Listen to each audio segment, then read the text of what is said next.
नमस्कार, मैं हूं आपके साथ मोनिका गुप्ता और आप देख रहे हैं हर खबर हरियाणा। बुलेटिन की शुरुआत करेंगे खास खबरों के साथ।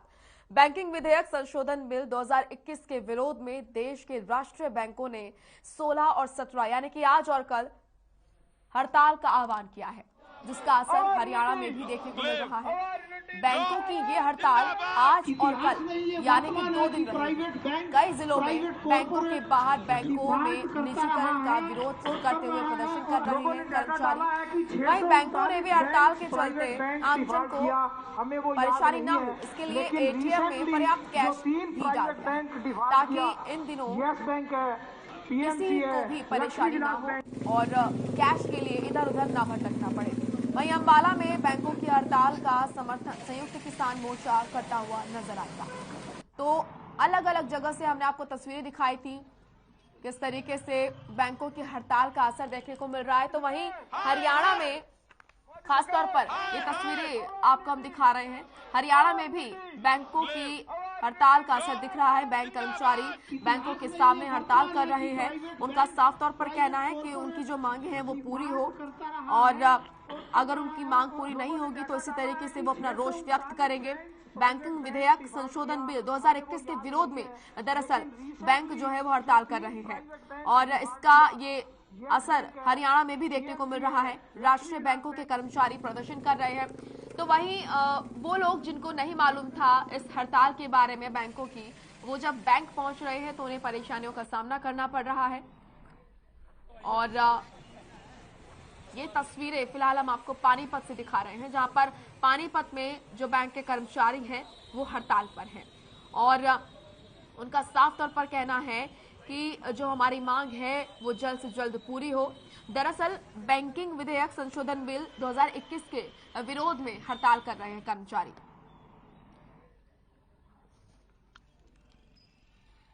और ये तस्वीरें जो आप देख रहे हैं यह बल्लभगढ़ की, जहां पर बैंक के कर्मचारी धरना दे रहे हैं, अपना रोष व्यक्त कर रहे हैं। तो अलग अलग जगह की हरियाणा में किस तरीके से कितना असर बैंक कर्मियों की इस हड़ताल का नजर आ रहा है, ये हम आपको तस्वीरें दिखा रहे हैं अलग अलग जगहों से हरियाणा की। पहले पानीपत से तस्वीरें आपको दिखाई और अब आपको दिखा रहे हैं हम ये तस्वीरें बल्लभगढ़ की, जहां पर बैंक किस तरीके से बंद है ये आप देखिए। और ये हिसार की तस्वीरें, बैंक कर्मचारी बैंकों के सामने खड़े हैं, प्रदर्शन कर रहे हैं, विरोध जता रहे हैं, अपना गुस्सा जाहिर कर रहे हैं, हाथों में पोस्टर बैनर लिए यहाँ पर अपने गुस्से का इजहार वो यहाँ पर करते हुए नजर आ रहे हैं। और बैंकिंग विधेयक संशोधन बिल 2021 के विरोध में ये तमाम कर्मचारी हड़ताल करते हुए नजर आ रहे हैं, प्रदर्शन करते हुए नजर आ रहे हैं। और ये तस्वीरें देखिए कैथल की, हरियाणा के अलग अलग जिलों से हम आपको तस्वीरें दिखा रहे हैं। कैथल की तस्वीरें, केंद्र सरकार मुर्दाबाद, ये बैनर और ये पोस्टर आप देख रहे हैं कर्मचारियों के हाथों में है। दरअसल मांग है बैंकिंग विधेयक संशोधन बिल 2021 जो है उसका विरोध कर रहे हैं कर्मचारी और इसी को लेकर देश में अलग अलग राज्यों में इसका असर देखने को मिल रहा है। वहीं हरियाणा में भी इस बैंक स्ट्राइक का असर देखने को मिल रहा है, जहां पर हमने आपको तस्वीरें दिखाई अलग अलग जगह की, पानीपत हो, हिसार हो, ये कैथल की तस्वीरें आप देख रहे हैं। इससे पहले बल्लभगढ़ की भी तस्वीरें हमने आपको दिखाई। तो हरियाणा में क्या असर देखने को मिल रहा है हड़ताल का और लोगों को कैसी दिक्कतों का सामना करना पड़ रहा है, ये हम आपको लगातार दे रहे हैं जानकारी। वहीं 26 जनवरी के मामले के बाद दिल्ली पुलिस ने सोनीपत कुंडली सिंघू बॉर्डर पर कंक्रीट की दीवार के साथ साथ 7 लेयर की बैरिकेड्स यहां पर आपको बता दें कि साफ कर दी है। लेकिन अब किसान आंदोलन के स्थगित के बाद सोनीपत दिल्ली का सिंघू बॉर्डर यहां पर हल्के वाहनों के लिए खोल दिया गया है और अब सीधे तौर पर हरियाणा और दिल्ली वाहनों की आवाजाही शुरू हो चुकी है। तो तस्वीरें जो है वो बदलती हुई नजर आ रही हैं। ये तस्वीर आप देख रहे हैं सोनीपत सिंघू कुंडली बॉर्डर की, जहां पर कुछ दिनों पहले आप देखते थे कि सन्नाटा छाया रहता था और किसानों का जत्था यहां पर रहता था, लेकिन किसान आंदोलन खत्म होने के बाद तस्वीरें बदली और अब वाहन यहां पर आते जाते नजर आ रहे हैं।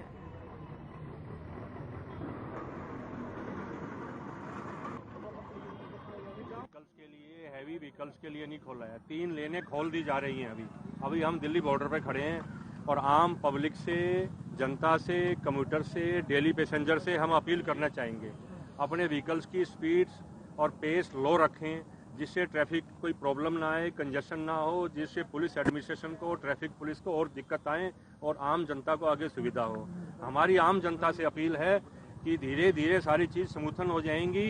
ये रिपेयर का काम अभी भी थोड़ा थोड़ा साइड बम्प्स पे चल रहा है। फोर्स लगाई गई है, हमारी तमाम फोर्स को प्रॉपर ब्रीफिंग भी कर दी गई है और दिल्ली पुलिस के साथ भी हम रेगुलर टच में है, हर रैंक्स पर, सीनियर ऑफिसर्स के लेवल पर भी और एसएचओ और ग्राउंड स्तर के ऑफिसर्स के लेवल पर भी। और हमें पूरी उम्मीद है कि एक बार ये खुलने के बाद प्रॉपर स्ट्रीमलाइन तरीके से ट्रैफिक यहाँ पर चलेगा। अच्छा लग रहा है, काफी समय बाद खुला। हाँ जी। तो जब रोड बनता तो कहाँ से जाते थे आप? घुमा फिरा के लाना पड़ता। कितना समय लगता था? जी कम से कम 2 घंटे, जाम भी रहता था। अब कितना लगेगा? अब जी आधा पौना घंटा। चलिए अब खबर सिरसा से है, जहां पर जिले को जाम मुक्त करने के लिए अब ट्रैफिक पुलिस एक्शन मोड में नजर आ रही है। आपको बता दें कि ट्रैफिक एसएचओ और साथ ही साथ ट्रैफिक कमांडो एक साथ फील्ड पर उतरे। बुधवार सुबह यहां पर बरनाला रोड और शाम को डबवाली रोड पर विशेष अभियान चलाते हुए नो पार्किंग में खड़े वाहनों के चालान काटे गए। कुछ गाड़ियों को क्रेन से उठाया गया, जबकि कुछ गाड़ियों के पहियों पर व्हील ब्लॉक लगाया गया। खास बात ये देखने को मिली कि ट्रैफिक एसएचओ के साथ कमांडो भी इस अभियान में शामिल हुए हैं। ट्रिपल राइडिंग करने वाले वाहन चालकों के भी चालान इस बीच काटे गए। तो सिरसा में एक्टिव मोड में, एक्शन मोड में नजर आई ट्रैफिक पुलिस।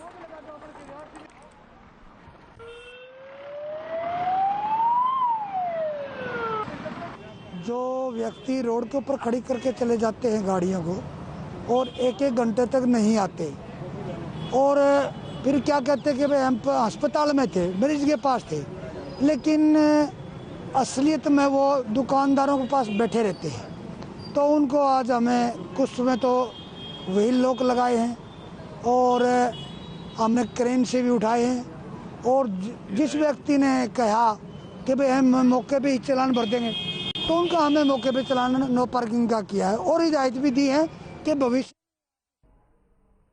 वहीं नारनौल जेल रिश्वत कांड में गुरुग्राम विजिलेंस की टीम ने बुधवार को रेवाड़ी जेल सुप्रिंटेंडेंट यहां पर अनिल कुमार के घर पर रेड की। 5 घंटे घर के बाहर दरवाजा खोला गया, घर का दरवाजा खोला गया। वहीं विजिलेंस इंस्पेक्टर अजीत सिंह ने बताया कि सुबह घर में रेड की गई थी, लेकिन दरवाजा नहीं खुलने की वजह से वो जेल अधीक्षक के घर में एंट्री नहीं कर पाए। बाद में उनके वकीलों के जरिए घर के अंदर मौजूद परिवार के सदस्यों से बातचीत की गई और फिर 2 घंटे से ज्यादा समय तक घर के अंदर सर्चिंग की गई। विजिलेंस टीम ने घर के एक एक कमरे को तलाशा, लेकिन कहीं पर भी जेल अधीक्षक नहीं मिल पाया।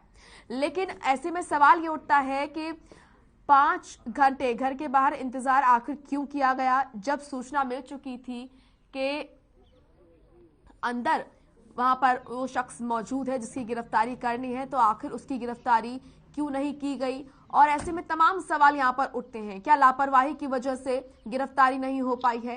क्योंकि 5 घंटे घर के बाहर विजिलेंस की टीम खड़ी रही, लेकिन सुप्रिंटेंडेंट अनिल कुमार को गिरफ्तार नहीं कर पाई। अनिल कुमार अपने घर के अंदर मौजूद थे, लेकिन क्या लापरवाही की वजह से गिरफ्तारी नहीं हो पाई है? ये बड़ा सवाल है।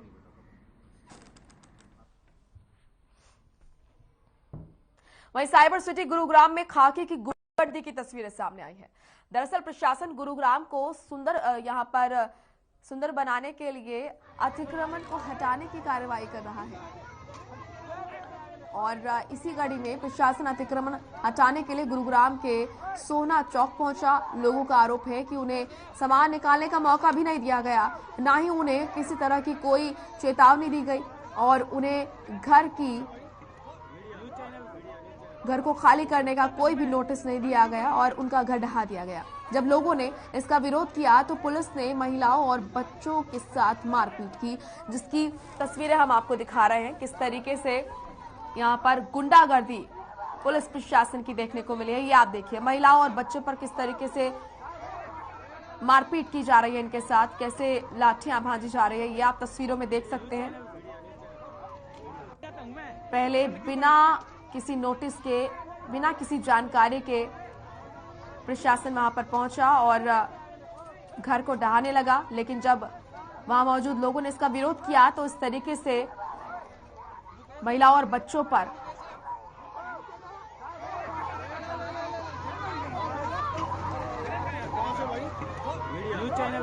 या गरीब आदमी, मेरे पास में कबाड़ी बच्चे मिलते हैं, खाते हुए कबाड़ी मिल के, और हमारे पास कुछ नहीं है।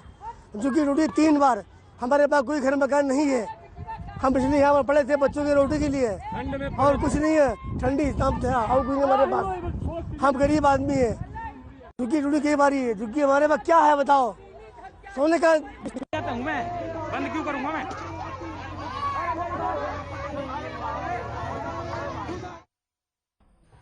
खबर हिसार से है, जहां पर ई रिक्शा चालक ने किराए को लेकर हुए झगड़े में प्रॉपर्टी डीलर के सिर पर नुकीले हथियार से वार कर उसकी हत्या कर दी। आपको बता दें कि 45 साल का विंद ढाका अग्रोहा मोड़ पर प्रॉपर्टी डीलर का काम करता था। वो अपने कार्यालय से घर वापस आ रहा था। वहीं ई रिक्शा चालक से किराए को लेकर उससे झगड़ा हुआ और तभी ई रिक्शा चालक ने नुकीले हथियार से प्रॉपर्टी डीलर के सिर पर 7 से 8 बार वार किया, जिससे उसकी मौके पर ही मौत हो गई। वहीं घटना को अंजाम देकर आरोपी मौके से फरार हो गया। ये पूरा मामला राजीव नगर गली नंबर 4 का बताया जा रहा है।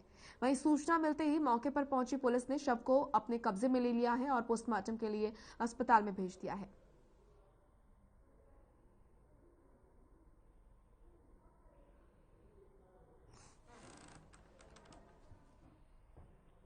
वहीं टोहाना विधानसभा के बुआन गांव में सीएम फ्लाइंग ने रेड मारी, जहां पिछले कई दिनों से नकली डीजल बनाकर बेचे जाने की शिकायत मिल रही थी।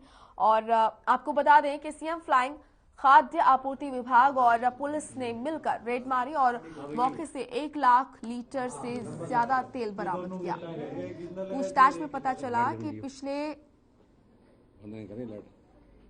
काफी समय से ये काम चल रहा है और पुलिस ने इस पूरे मामले की जांच की और यहां पर रेड मारी।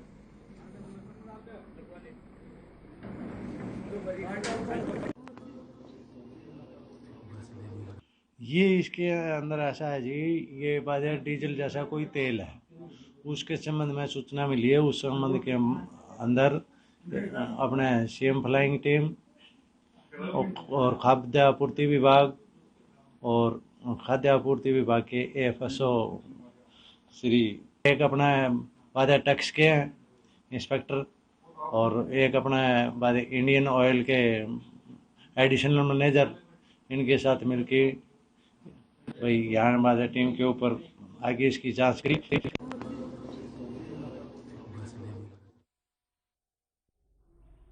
वहीं मुख्यमंत्री अंत्योदय परिवार उत्थान योजना के तहत पुन्हाना एसडीएम कार्यालय परिसर में 2 दिवसीय अंत्योदय मेले का आयोजन किया गया।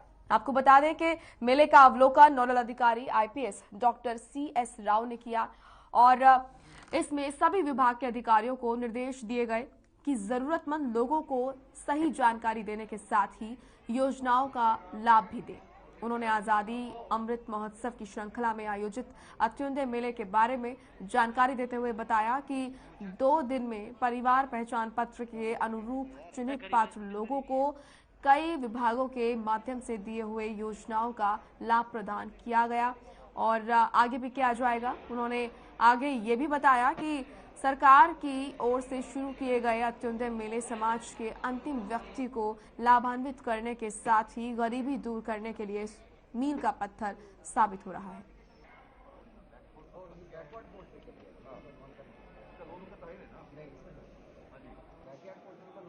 में ये पूरा स्टेट वाइड ये योजना है, आज और कल पुराना क्षेत्र में होगा। इसमें पुराना ब्लॉक का है और पुराना एमसी है, म्यूनिसिपल काउंसिल। तो पुराना ब्लॉक में ऑलरेडी आइडेंटिफाइड बेनिफिशरीज है, उसका नंबर 1609 है और म्यूनिसिपल काउंसिल में 105 बेनिफिशरीज है। तो इन सभी को इस योजना है, योजना के तहत ये सभी बेनिफिशरीज लाभान्वित होने के लिए तो यहाँ ये मेला की आयोजन किया गया। आप देख रहे हैं बाहर काफ़ी लोग आए। सबसे पहले ये समझना है, ये अंत्योदय मेला जो है ये गरीब परिवारों के लिए है। मतलब जिनकी फैमिली इनकम, सरकार ने जिनको सर्वे करके बताया कि जिनकी फैमिली इनकम 1 लाख से कम है और उनको किसी न किसी जो सरकार के स्कीम है उससे लाभान्वित करें, ऐसा लाभान्वित करें कि उसकी आमदनी अगले साल 1,80,000 हो जाए। इस पर्पस के हिसाब से लोगों को बुलाया जा रहा है। और कैंप का सुविधा ऐसा किया गया है कि पहले तो सरकार के तरफ से एक बार फ़ोन करके उनको बताया गया, फिर एडमिनिस्ट्रेशन के तरफ से उनको फ़ोन करके बताया गया कि आज आपका कैंप है, आज आ जाइए।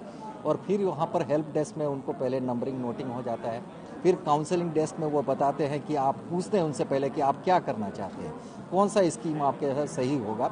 वो सारा जज करने के बाद काउंसलिंग डेस्क में फिर वहाँ से वो अपने डिपार्टमेंट, जिस डिपार्टमेंट का स्कीम है उसमें दे देंगे। और यहाँ से अगर वो बैंक का लोन लेना है तो फिर वो यहाँ पर हमारे पास आकर के दे देंगे।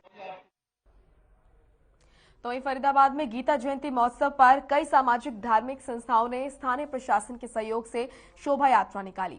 इस अवसर पर लोगों को श्रीमद् भागवत गीता की प्रांतियां लोगों को उपहार में भेंट की गई और साथ ही शोभा यात्रा का समापन सेक्टर 12 हुड्डा सभागार में किया गया।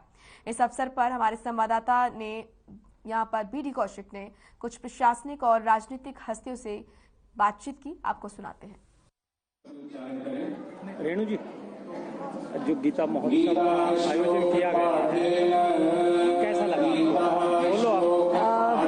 गीता महोत्सव नाम ही अपने आप में एक बहुत बड़ी बात है और जिसको सौभाग्य मिलता है इसके दर्शन करने का, इसमें भाग लेने का, मुझे लगता है उनको सीधा स्वर्ग की जो है टिकट मिलेगी जब उनका वक्त होगा।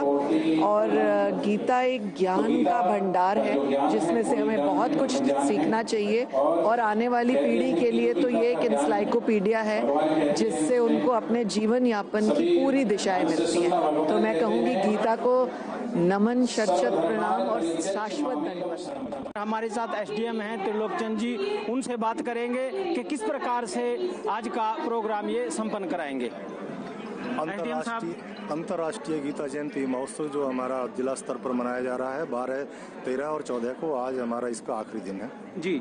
तो आज क्या क्या प्रोग्राम रहेंगे? आज हमारा प्रोग्राम है, पहले कल्चरल एक्टिविटीज हैं, उसके बाद जो भी विनर्स रहे, चाहे हमारे झांकियों के हों, चाहे विभिन्न धार्मिक और सामाजिक संस्थाओं के पार्टिसिपेंट रहे, आज सबको सम्मानित करेंगे।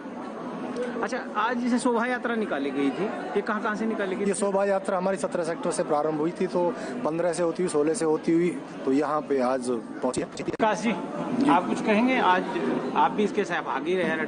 जी, मैं यही कहना चाहूँगा कि जिला स्तर के ऊपर जो गीता जयंती का प्रोग्राम आयोजित किया गया है, हमारे आदरणीय उपायुक्त महोदय के दिशा निर्देशन में और हमारे एसडीएम साहब के देखरेख के अंदर ये कार्यक्रम काफ़ी अच्छा तरीके से चला। 3 दिन के अंदर सभी के सभी एनजीओस ने अपने अपने स्टॉल्स लगा के अंदर धार्मिक और सामाजिक गतिविधियों को दर्शाया। लोगों ने यहाँ पे आके खूब जानकारी इकट्ठी करी। इसके अलावा हमारे जितने भी जो हमारे प्रशासन के जितने भी विभाग हैं, उन्होंने भी अपने अपने स्टॉल्स को यहाँ पे प्रदर्शित किया। और जिन लोगों को हमारे हरियाणा सरकार के जो भी कल्प चल रहे हैं उनके बारे में नॉलेज नहीं थी, यहाँ पे आके लोगों ने नॉलेज इकट्ठी करी और सभी ने इसका जो है पूरा का पूरा लाभ उठाया। मैं ये समझता हूँ कि हरियाणा सरकार की बहुत ही अच्छी पहल कि लोगों को अपनी संस्कृति के साथ जोड़ना और उसके साथ साथ अपने कर्मों को भी अच्छा करना एक बहुत ही अच्छी पहल है और मैं इसके लिए सभी को शुभकामनाएं देना चाहूँगा। वहीं नलवा के गांव कुआरी में लाइब्रेरी को सुचारू रूप से चलाया जा रहा है। इस फ्री लाइब्रेरी का संचालन गांव के युवा मंडल के प्रधान कुलदीप जांगड़ा कर रहे हैं और ये लाइब्रेरी कई सुविधाओं से युक्त बताई जा रही है। वहीं इस लाइब्रेरी में छोटे बच्चों को ट्यूशन, लाइब्रेरी कंप्यूटर सेंटर और कई प्रकार की सुविधाएं दी जा रही हैं। इससे गांव के युवाओं में काफी उत्साह भी देखने को मिल रहा है।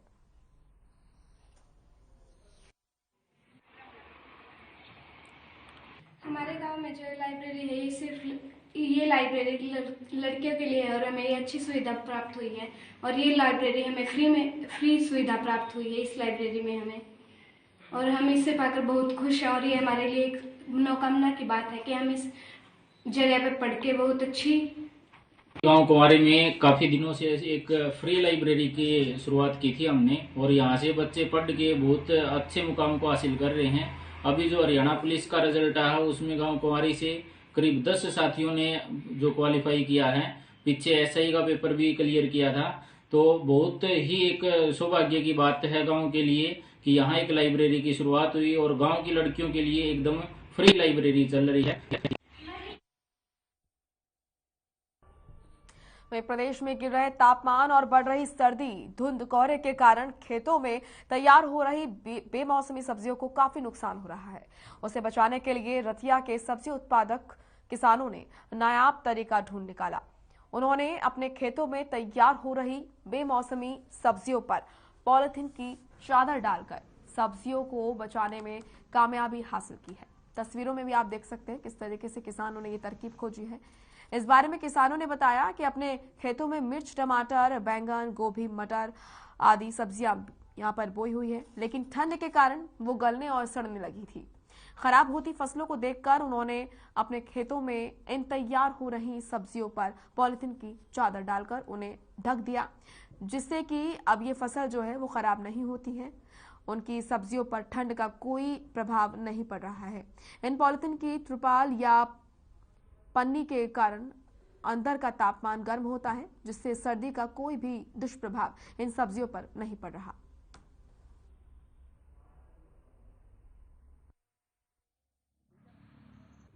पन्नी तो ये है जी, ठंड पड़ रही है, आगे आने वाले महीने में जी ठंड होगी, कोहरा पड़ेगा जी, उसके लिए उसको बचाने के लिए सब्जी को जो पौधा है बचाने के लिए पन्नी डालनी पड़ती है। तो कितने एकड़ में ये जो है फसल होती है? फसल तो जी अब एक क्यारी में जो मान लो 1 किले की तैयार हो जाती है। हाँ, तो क्या क्या जो सब्जियां उगाई जाती हैं? सब्जी कोई मर्जी, सभी सब्जी है, जो सी बेरुती सब्जी है, बेमौसमी सब्जी है, सभी पन्ने डालने पड़ते हैं उस पर ही। तो ये पन्ने धुंध से बचाने के लिए? हाँ, धुंध से बचाने के लिए और कोहरे से बचाने के लिए। ये काका जी सर्दी ज़्यादा करके पन्नी डालनी पैंदी है जी। हाँ, जे पन्नी नहीं डालते तो बीज घट उगदा, बीज महंगे ने, इस करके पन्नी डालीए तो बीज सारे उग जाते हैं, साਡਾ खर्चा पूरा हो जाता जी। ये बेमौसमी फसल करके? हाँ, बेमौसमी करके जी। ये अगे जो फरवरी च मिर्च लगूगी, हाँ उस वास्ते तैयार कर रहे हैं ਅਸੀਂ। फरवरी च फिर जल्दी तैयार नहीं होंगी, हुण उपर पन्ना पा के ढक के इनू तैयार करांगे। ये पन्नी धुंध कोहरे से बचाने के लिए? हाँ जी, हाँ जी। ये दिन वेले गरमैश बन जाती है दे ते रात नूं सर्दी तो फसल बच जाती है। ये जो हमने पन्नी डाली है ये धुंध और कोहरे से बचाने के लिए डाली है, क्योंकि हम यहाँ पे खेत में जो है खाद अपने जो पौध तैयार करते हैं, बेमौसमी जो फसल होती है उसकी पौध जो हम तैयार करते हैं, ये हमारा 2.5 एकड़ में हम जो ये पौध तैयार करते हैं, और 2.5 एकड़ में ही हमने ये जो है पन्नी डाल रखी है, क्योंकि कोहरे और धुंध की वजह से ये जो है फसल है जो ये ख़त्म हो जाती है, इसलिए हमें इससे बचाव के लिए पन्नी डालनी पड़ती है। और इस फसल में हमें काफ़ी अच्छा मतलब काफ़ी अच्छी इनकम है, काफ़ी अच्छी जो है आर्थिक। वहीं नूंह जिले के फिरोजपुर में चंदेनी मार्ग पर रह रहे रोहिंग्या की झुग्गियों में भीषण आग लग गई। आपको बता दें कि यहां पर 130 झुग्गियों में रहने और खाने पीने का कोई सामान नहीं बचा और तमाम झुग्गियां 130 झुग्गियां बताए जा रहे हैं कि जलकर खाक हो गई। वहीं इस आग लगने की घटना से ग्रामीणों में हड़कंप मच गया। मौके पर पहुंची दमकल की गाड़ियों ने काफी मशक्कत के बाद आग पर काबू पाया, और इससे पहले भी इन्हीं झुग्गियों में एक बार और कई साल पहले आग लग चुकी है। आग किन कारणों से लगी फिलहाल इसका पता अभी तक नहीं चल पाया है, और ये तस्वीरें उस दौरान की जब नूंह में रोहिंग्या की जो झुग्गियां हैं उनमें भीषण आग लग गई।